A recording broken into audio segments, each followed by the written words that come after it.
తూర్పు పరమట తూర్పు తిరిగి ఫోటో కంటే మళ్ళీ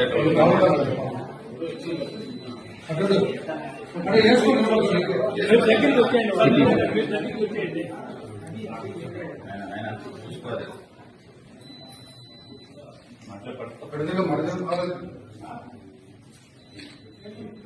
వేసుకుని విశేషంగా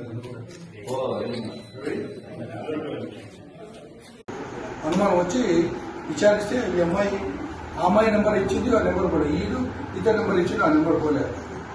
మళ్ళీ డే పనేసి ఫోన్ చేశారు. వాళ్ళ మిస్సీ వెళ్ళాలని కంప్లైంట్ ఇచ్చి ఎఫ్ఐఆర్ పెట్టింది. వాళ్ళ ఎఫ్ఐఆర్ ఇచ్చి వాళ్ళ ఏసీ గారికి అనుమతించారు. మీరు తల్లిదండ్రులకు ఎంతమంది బిడ్డలు? మేము ముగ్గురం సార్. నేను పెద్దదాన్ని, ఇంకో చెల్లి.